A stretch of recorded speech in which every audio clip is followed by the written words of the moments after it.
President Muhammadu Buhari and his wife Aisha arrived New York to attend the 73rd session of the United Nations General Assembly as Vice President Yemi Osinbajo inaugurates a 200-bed capacity hospital in Owerri. Plus, Nigerians joined the rest of the world to celebrate the first ever International Day of Sign Language. These and more on Panorama today with me, Iyere John.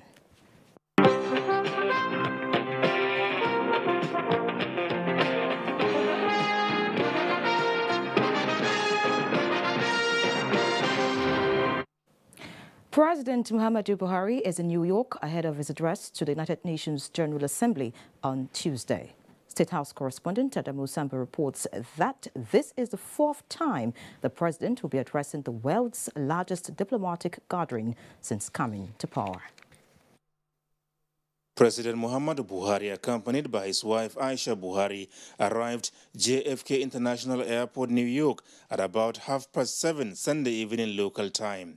On hand to receive him were Nigeria's permanent representatives to the United Nations, Professor Tijani Bandit, Nigeria's ambassador to the United States, Silvanus Nsofo, Minister of Foreign Affairs, the National Security Advisor, and some other senior government officials. And as the 73rd session of the United Nations General Assembly formally convenes on Tuesday, President Muhammadu Buhari is scheduled to present Nigeria's national statement in line with the theme for this year, making the United Nations relevant to all people, global leadership, and shared responsibilities for peaceful, equitable, and sustainable societies. He is expected to reaffirm the nation's commitment to, among others, international peace and security, sustainable socio-economic development, climate change, rule of law, and human rights. The Nigerian leader will particularly canvass international support for the fight against corruption, the return of illicit assets, counter-terrorism and insurgency, curbing irregular migration, resettling IDPs, as well as recharging the receding Lake Chad. You don't have a global stage larger than the United Nations. So when a president can address the world through the United Nations platform, he better bring everything that is very important to him and to his country. But the significant thing for the Nigerian president this year is that he will not only be talking about Nigerian issues, he will be talking about ECOWAS issues, because he's chairman of ECOWAS, so everything that affects the sub-region he can bring up at this global forum now.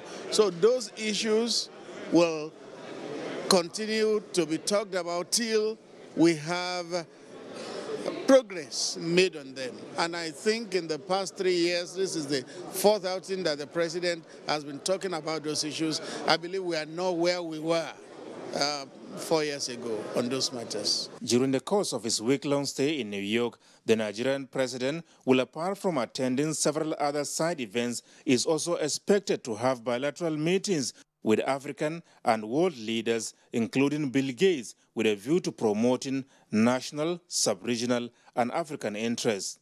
You know, Nigeria has rediscovered herself and has got its place back in the Committee of Nations. There was a time that other countries drew back from Nigeria, but Nigeria is in the warm embrace of almost every part of the world now. So it's a deepening of that relationship. And as our president meets other presidents, you can be sure that everything that is important to Nigeria will be brought up, particularly those three things that are key to him.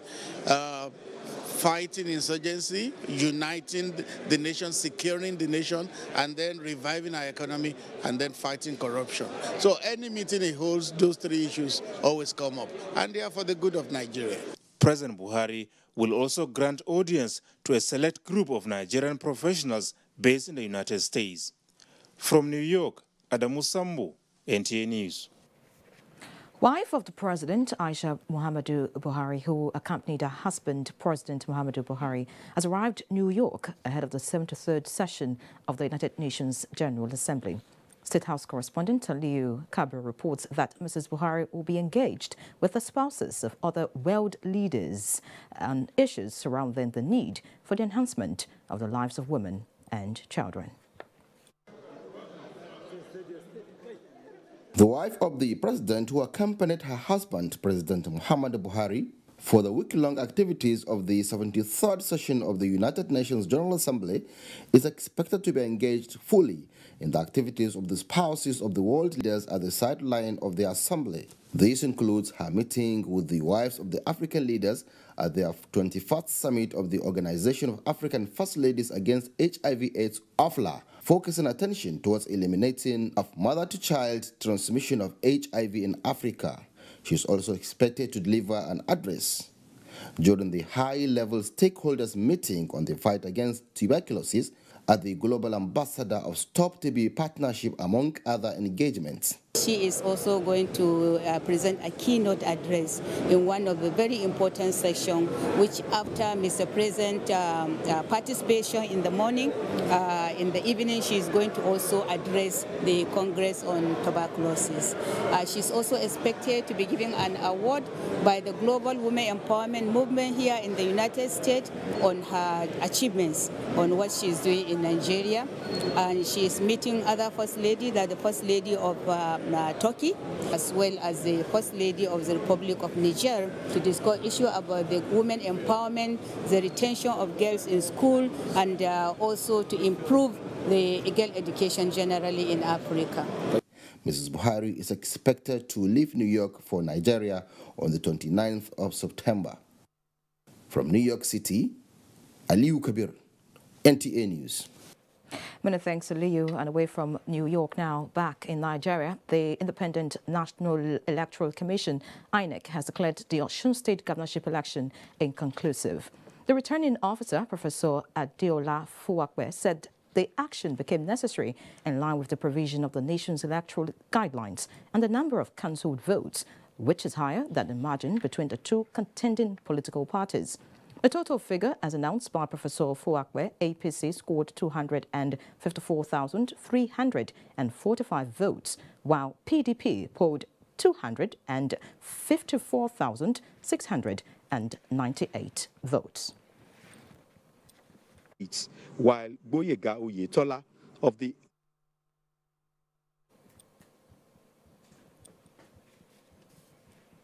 INEC has set Thursday, 27 September, as date for the rerun. And staying with Osun State, reactions trailed the state governorship election declared inconclusive by INEC as parties prepare for a rerun in 4 local government areas. Taiwo Adeni reports. Governorship election set for by-election in 7 units across 4 local government areas this Thursday. The 2 leading political parties, All Progressives Congress, APC, and People's Democratic Party, PDP, have urged their supporters to remain focused as they explore avenues towards achieving victory. It's my advice to all Nigerians to guard democracy jealously, to make sure that people's vote counts. So we need to have you once more to come out and vote on Thursday. Though not prepared for it, residents of Osun State described the outcome and by-election as beauty of democracy, which always reflects the wishes of the people. This is the first time we're experiencing something like this, and I think, yeah, it's good. We commend INEC. And still on politics, a group of concerned political parties and civil society organizations have resolved to come together to form alliance in order to jointly participate in the 2019 general elections. Timothy Yusuf reports. At the end of its maiden meeting in Abuja, the national chairman of National Rescue Movement, Senator Saidu Dansada, said the alliance is among 11 political parties and 5 civil society organizations. The alliance resolved to adopt a common presidential candidate for the 2019 general elections. The motto of our alliance is Nigeria First. Meanwhile, the Hope Democratic Party at its national convention and presidential primary election adopted the party's national chairman, Ambrose Albert Owuru, as its presidential candidate in the 2019 general election. At the national headquarters of the Progressive People's Alliance, PPA, the national chairman, while playing host to a delegation from Delta State, assured of the party's resolve to embrace positive democratic virtues in line with the electoral guidelines and, above all, the Constitution of the Federal Republic. Members of the delegation assured the National Working Committee of PPA of their resolve to abide by the rule of law in their politicking. In Abuja, Timothy Yusuf, NTA News. And if you just joined us, this is Africa's largest television network, NTA. We shall take a break here. Panorama continues shortly. The struggle for independence had been a long and tough one. Our founding fathers and compatriots sacrificed their comfort and even shed their blood. We cannot at this point in history afford to spirit away their sacrifices for immediate but temporary gains of today.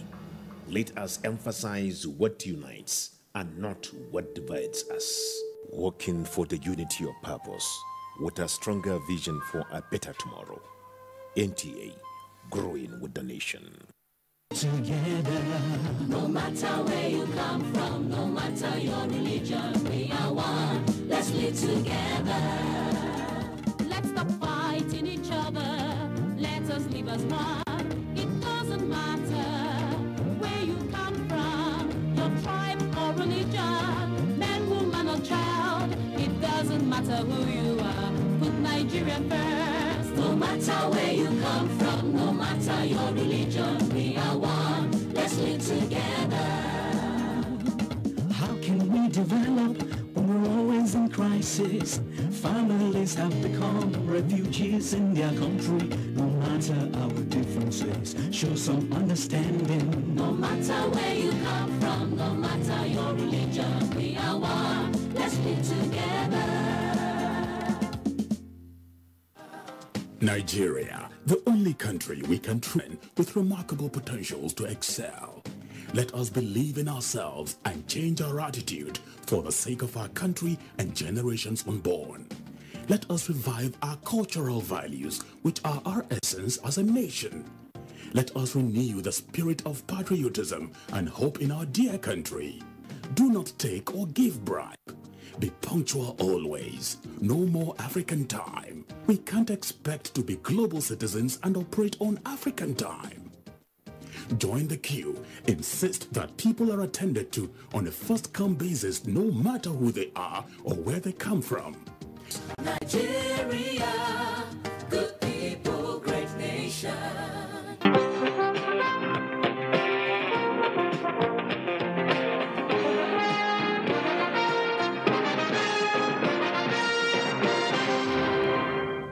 Glad to have you back. Vice President Yemi Osinbajo has inaugurated a number of infrastructural projects in Owerri, the Imo State capital. The projects include a 200-bed capacity hospital donated by Governor Rochas Okorocha to the Nigerian Air Force. The Vice President also inspected a cargo airport still under construction. State House correspondent Jide Onifade reports. The cargo airport, which is a federal government project, is the first Vice President Yemi Osinbajo inspects on arrival in the Imo State capital. He describes the action as a worthy collaboration expected by the administration from state and the private sector. The location is an excellent location. This is one of the most important trading areas for our country in the south or for our country. And the southeast is very well known for important trading and manufacturing activities. So this will serve very excellently for the purpose for which it was built. We're also kind of requesting that if you can please approve the refund for this money to let us meet other duties that we need to do, because taking money from our little resources to build this have affected some of our other areas. The Vice President further emphasizes this when he receives the document of this 200-bed capacity hospital from Governor Rochas Okorocha and transfers him to the Nigerian Air Force through Air Vice Marshal Akpasa, who stood in for the Chief of Air Staff. At a meeting with the State Council of Traditional Rulers, Vice President Osinbajo commends the people for the cooperation with the federal government and for allowing peace to reign in their state. What is important is that you bear in mind all the time that there is no state that is an island. All of this federation are one and must be united. And the federal government of Nigeria is committed to ensuring that there is adequate collaboration and adequate support for the various states of Nigeria. The Empower Project and others, we really thank you for touching the lives of the ordinary citizens of the country. Governor Rochas Okorocha says over 100,000 projects have been completed by his administration since coming on board with his rescue mission programs. All these people support this government. And don't you ever listen to what you read on the social media. Imo State, as far as we're concerned, are solidly behind the President Muhammad Buhari's government, and you'll come to see it during the election. Vice President Yemi Osinbajo thereafter visited the city's main market to launch the Trader Money scheme of the federal government. In Owerri, Imo State, Jide Onifade, NTA News.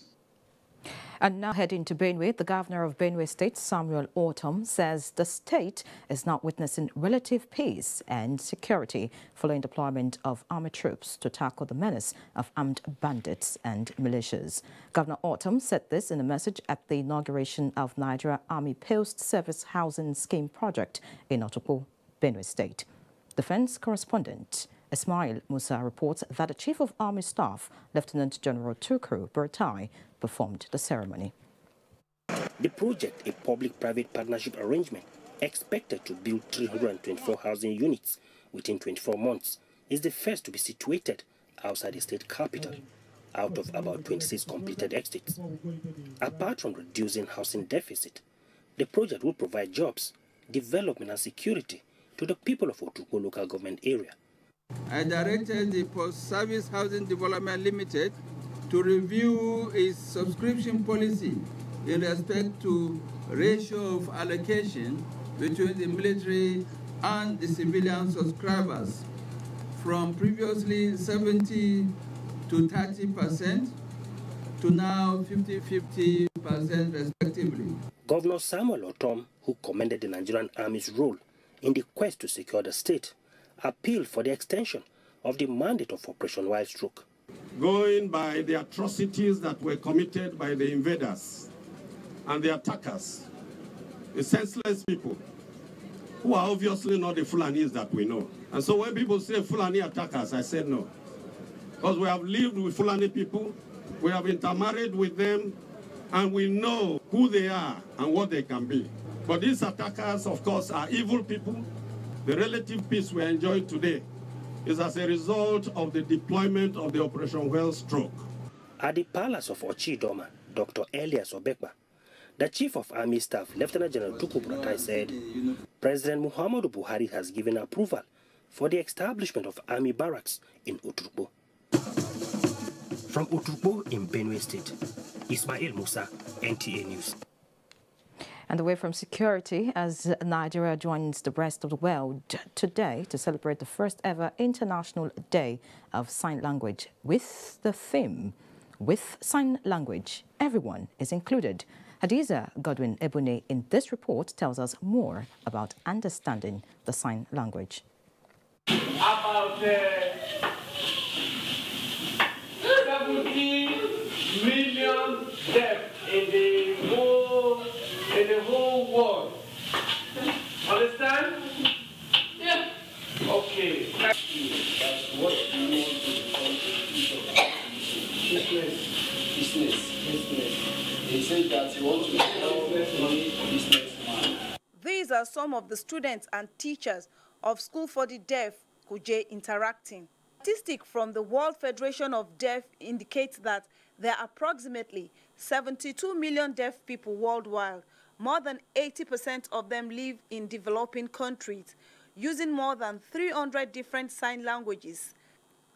Sign languages are full-fledged national languages, structurally distinct from the spoken languages. There is also an international sign language. There should be no stigmatization, no left behind. All these things, you can put them together to make a sentence. I am going home.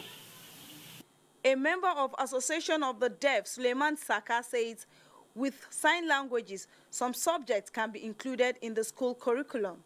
Persons with disability have potential to learn science. The vision is to come together, share knowledge, experience, and initiate an idea on how to help persons with special needs to have access to science and technology.